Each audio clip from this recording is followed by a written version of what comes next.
역시 인간계 선생님도 큰 두 가지의 가닥에 한 가지가 더 얹혀져 있어서 굉장히 매력을 느끼고 있는 작품입니다. 첫 번째는 이게 아마 보신 분들 다 느끼시겠지만 어떤 시각적 요소인 그 옵티컬적인 요소. 그러니까 2차원, 분명히 2차원적인 표현인데 시각적으로 3차원으로 끌어져 나서 보이는 그런 어떤 시각적인 시공간을 초월한 어떤 그런 감각적인 부분들. 네, 그런 부분들이 굉장히 세련되게 표현이 되어 있고요. 또 한 가지는 이제 미니멀리즘입니다. 이게 단순하게, 잘 아시다시피 단순해서 그 물성이 가진 어떤 그 본질적인 접근을 아주 심플한 시각으로 이렇게 보여주고 있는 그런 두 가지 요소가 대표적인 요소로 보이고 있고요. 그리고 거기에 한 가지 더 얹혀진 강력한 것은 바로 이 점이라고 생각합니다. 인간님, 물론 프랑스에서 공부하셨지만 한국적인 색채가 굉장히 좀 이렇게 아주 아름답게 작품이 얹혀져 있습니다. 이게 어떻게 보시면 저쪽 뒤쪽에 동그란 작품 같은 경우에 어떻게 쉽게 보실 수 있는 형태인데 우리 난초에서 보실 수 있는 그런 어떤 선적인 매력들이 표현이 되어 있고요. 잘 아시겠지만 우리 소나타 그랜저 이런 것도 난초에서 굉장히 강렬하게 보이고 또 하나는 우리 예술에서 빼놓을 수 없는 부분이 그 위트입니다. 그래서 이경수 선생님 보면서 굉장히 어찌 보면 그 미니멀리즘이라는 것은 굉장히 차갑고 도시적인 느낌이라서 쉽게 좀 약간 좀 거부감도 느끼는 부분들이 있는데 강력한 반면에 그런 차가움이 있거든요. 네, 그런 부분들을 어떤 재미적인 어떤 위트적인 요소를 둬서 그런 부분들이 더 이렇게 아주 심플하고 간단한 명료하면서도 또 친근하게 또 다가갈 수 있는 그런 요소들이 있어서 굉장히 매력적이라고 생각합니다. 보시면 이제 위트라는 건 이런 거죠. 예를 들면 이제 보는 시각에 따라서 작품이 다르게 보이는 그런 요소라든지 아주 이렇게 딱 떨어진 것 같으면서도 그렇지 않은 부분들이 조금씩 나오면서 이렇게 아주 정갈하고 정확한 예술에서 살짝 위트적인 요소를 넣어서 서로 더 인간적이고 같이 호흡할 수 있는 그런 요소들이 있어서 매우 좋은 작품이라고 생각합니다. 몇 년 정도 가서 유학을 하셨어요? 92년도 초에 사실은 저는 그 회화를 전공하지는 않았었습니다. 네, 근데 도예를 했는데 도예를 공부하면서 아쉬웠던 부분이 뭐였냐면은 조형에 관련된 부분이 가장 아쉬웠었어요. 뭐냐면 그러니까 대학 교육이라는 게 선생님의 영향을 많이 받는데 내가 예를 들면 졸업을 하거나 뭘 했을 때 선생님 작품을 따라갈 수 있을지도 없을 뿐더러 선생님 작품을 따라갈지도 못하죠. 근데 그럼 나만의 조형이라는 것이 과연 무엇인가? 그럼 나는 어떻게 해야 작가의 길을 갈 수 있는가에 대한 고민을 하다 보니까 유학을 가야 되겠다는 생각을 하게 됐고요. 근데 학부 때 사실은 그래서 저 같은 경우에는 졸업생들하고 다르게 학교에 어떤 파는 것들이 약간 조성되어 있는데 저는 좀 다른 작업을 했어요. 왜냐면 기본 조형에 대해서 나 나름대로 공부하기 위해서 처음에는 굉장히 예를 들면 우유곽이라든지 예를 들면 스프레이라든지 뭐 아니면 소화기라든지 이런 것을 똑같이 재현을 하면서 만들고 그 다음에 나의 생각을 집어넣자. 그래서 소화기 위에 한국의 봉황 같은 새의 머리를 집어넣는다든지 스프레이에 개의 모습을 이렇게 넣어서 혀를 이렇게 뺀다든지 어떤 나의 생각을 집어넣기 시작했는데 그것들이 저에게는 굉장히 좋은 어떤 경험이 됐던 것 같아요. 왜냐하면 선생님들이 가르쳐주지 않은 나만의 조형을 찾기 위한 노력이었기 때문에 나의 생각과 조형이 맞물려지면서 어떤 나만의 조형 세계를 이제 조금은 알겠다 하는 그런 느낌이었었는데 사실은 그것을 누가 가르쳐준 사람도 없었고 나만 느꼈기 때문에 좀 체계적으로 교육을 받고 싶어가지고 사실 프랑스 유학은 조각을 공부하려고 사실은 가려고 마음을 먹고 포트폴리오를 준비해서 프랑스를 갔는데 더 황당한 일이 벌어진 게 뭐냐면 포트폴리오 넣은 가방하고 요만한 가방이 비행기 속에서 계속 안 나오는 거예요. 이게 뭐 무슨 이상한 일이 벌어진 거죠. 나와야 되는 가방이 계속 안 나와서 거기다가 이 가방이 왜 안 나오느냐 계속 했는데 지금은 찾을 수가 없대요. 그래서 일단 연락처 적어놓고 일주일 이상 나중에 연락을 한다고 했는데 연락이 없고 나중에 연락을 했더니 그것은 이제 없어진 거가 돼버렸어요. 아 그래서 포트폴리오를 예를 들면 이제 프랑스에 이제 조각을 하려면 이제 아르데코라는 학교를 이제 좀 가고 싶어서 준비를 했었는데 그 학교를 갈 수가 없게 됐고요. 나이도 좀 많은 상태에서 좀 빠르게 유학을 갔기 때문에 국립학교는 좀 들어가기가 어려웠었어요. 그런데 어쨌든 그렇게 되면서 마음적으로 좀 많이 힘들었는데 지금 여기 와 있는 노순석이라고 하는 훌륭한 작가가 계신데 앵슈티트 카톨릭이라고 하는 학교를 이제 어학을 하게 됐는데 거기서 만났어요. 근데 거기서 같이 공부를 하는데 저 친구가 회화를 전공했고 회화를 이제 하면서 이제 구체적인 내가 이제 뭐 가방을 잊어버렸다 이런 얘기는 안 했는데 자기가 이제 그 학교를 시험을 보니까 같이 보는 건 어떠냐.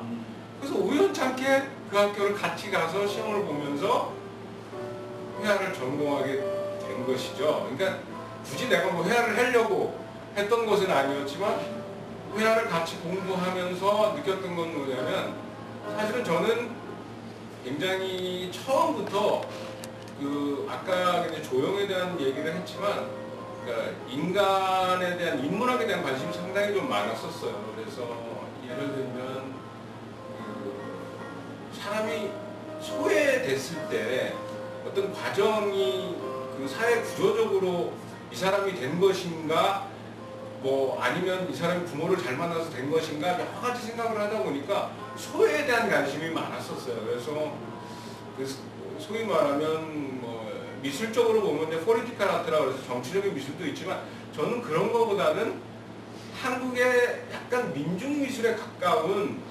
그런 요소들을 많이 조금 공부하고 싶었었어요. 그것은 뭐냐면 사람들이 왜 이렇게 미술에 관련돼서 우리가 뭘 표현했을 때 그 표현이라는 게 아름다움만 추구하는 것이 표현이냐라는 생각이 좀 몰두해 있었던 것 같아요. 그래서 많은 사람들과 같이 좀 이렇게 정치적으로 이건 아니지만 공유할 수 있는 부분이 뭘까 하는 고민 속에 있다가 그때 그림을 배우면서 첫 번째 작품이 이제 객송의 스품인데 객송이라는 게 뭐냐면 우리나라로 말하면 웨이터예요. 웨이터가 이렇게 컵이 이렇게 머릿속에 있으면서 물이 이렇게 흐르면서 눈물과 같이 이렇게 해서 첫 작품, 제가 처음 작품 그린 게 그거예요. 객송의 스품 아마 노순석 씨는 아실 거예요. 그래서 그런 작품을 통해서 굉장히 지금 이거하고 다르게 구상적인 작품을 했어요.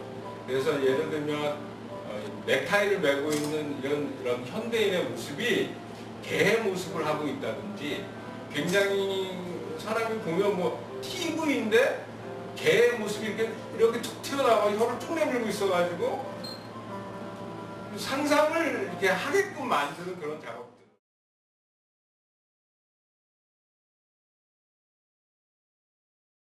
색에 대해서 제 자신이 제 자랑은 아니지만 색깔만큼은 어떻게 타고난 재능인지도 모르겠어요. 근데 색깔을 썼을 때 많은 사람들이 좀 좋아하고 공감대를 느껴주는 것 같아요.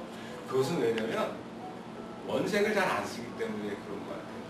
근데 원색에 가까운 색을 쓰더라도 저는 약간의 색깔을 다운을 시켜요. 그래서 그것이 아까도 말씀드렸지만 포근하게 다가가려면 우리나라 오방색도요. 자세히 이렇게 보시면 색깔이 원색적이지 않아요. 그래서 그게 포근하게 다가올 수 있는 거예요. 색깔이 굉장히 원색적이면 강렬은 한데 포근하지는 않아요. 다가서기가 좀 두려울 때들이 있잖아요. 그런데 저 같은 경우는 강렬하게 보이는 것 같은데 사실은 강렬하지 않고 중간색이 약간 들어가서 그것을 다운을 시켜가지고 약간 포근한 느낌을 좀 받는다고 해야 되나. 많은 사람들이 공감대를 하니까. 그러면 선생님 작품이 되게 그 친근하고, 그러니까 미니멀리즘이면서도 미니멀리즘 사실은 좀 대부분은 좀 당연하죠. 차가워요. 네, 저도 차가워요. 마찬가지고. 그런데 그런 색채를 중간적 색채를 쓰면서 색채 자체도 이렇게 다가가는 느낌, 이런 느낌이 있어서 저희 알루트하고 되게 잘 어울리시는 것 같아요. 아, 저는 알뮤트를 딱 볼 때 깜짝 놀랐던 건 마르셀 디시앙이 알뮤트라고 하는 그 이제 그 변기에다 사인했잖아요. 근데 사실 제 작업은 이제 어쨌든 그 다다이즘에서 미니멀리즘까지 이제 넘어오면서 다다이즘은 1917년도 정도인데 미니멀리즘은 1960년도 한 50년 정도의 갭이 있는데 그 미니멀리즘에 다다가 없다면 미니멀리즘이 없습니다. 그렇기 때문에 그 여기서 전시하는 것은 저에게 아주 딱 맞는 케이스라고 봐야죠. 현대 미술이라고 하는 어떤 그런 차원에서 봤을 때 제 작품은 사실 이제 어떤 그 마르셀 디시앙이 다다이즘을 얘기하면서 사실은 1970년도 정도면 그 미술에서 말하는 모든 사조라든지 모든 이즘이라든지 이런 것은 다 끝났습니다. 더 이상의 포스트 모더니즘이라고 하는 것도 1970년대에 나왔기 때문에 이즘이나 사조나 이런 것들은 사실 1970년대 이후에 다 끝났습니다. 그런데 작가들은 계속 작업하고 있죠. 그것은 뭐냐? 사실은 지금에 있어서의 작업들은 어떻게 보면 현대 미술을 자기화시키는 어떤 작업들을 하는 것들은 재해석하는 거죠. 자기를 통해서 이제는 그때는 하나의 이즘만 있었지만 지금은 복합적인 이즘을 다 사용을 하는 거죠. 그래서 지금은 뭐 설치를 하든 영상을 하든 뭐 회화를 하든 다 할 수 있는 거죠. 그 어떻게 보면 포스트 모더니즘이라는 것은 굉장히 모호함을 얘기하는 거거든요. 이것도 아니고 저것도 아닌.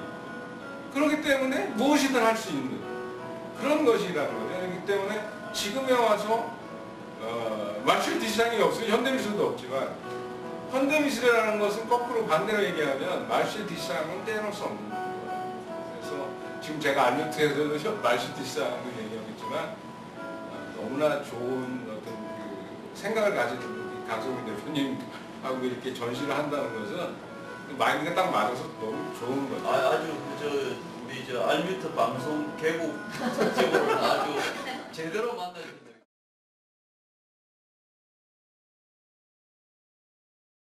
다른 질문을 하나 드릴게요. 아까 구상, 비구상 얘기를 하셨는데 혹시 그러면 우리 임 작가님은 네.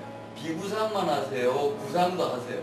저는 그 구상을 하다가 비구상으로 왔잖아요. 아, 그렇죠. 네, 그러니까 구상, 비구상이라는 게 사실 지금에 와서는 큰 의미는 없어요. 왜냐하면 구상을 하는 작가도 구상으로 보여지는 것만을 다라고 얘기하진 않아요. 그 속에 내면이 깔려 있고요. 그 내면이라는 게 아까 말씀드린 어떤 그 작가만의 철학의 충분히 다 깔아놓고 있는데 구상은 더 사실은 어려울 수도 있어요. 왜냐하면 그것만 갖고 판단하니까 눈으로 보이는 거 갖고 판단하기 때문에. 근데 추상은 들어오면서 벌써 무겁다라는 생각을 갖기 때문에 이게 무슨 생각을 하고 있겠구나 이렇게 생각을 하는 게 더 사실 편할 수도 있는데 구상은 그렇진 않아요. 근데 많은 구상 작가들이 여기 계시지만 구상 작가들이 가지고 있는 생각들 분명히 뒤에 또 있어요. 근데 그것만 보고 또 판단한다면 그것도 약간의 좀 있을 수도 있고 아닐 수도 있지만 여러 가지 어떤 델리케이트한 문제는 사실은 예술이 가지고 있는 어떻게 보면 재미라고 작품이 좀 많이 소개되고 특히 아테인 컴퍼니 알뮤트 갤러리를 통해서 더 많이 좀 이렇게 전파도 되고 오늘 와주신 분들 감사하고요. 지인들도 계시고 작가분들도 계시고 또 이제 처음 오신 분들도 있고 이러는데 이제 말씀도 들었으니까 철학도 아셨으니까 다시 한번 또 이렇게 인사도 하시고 그렇게 하면서 나머지 좀 시간을 이렇게 보냈으면 좋겠습니다. 감사합니다.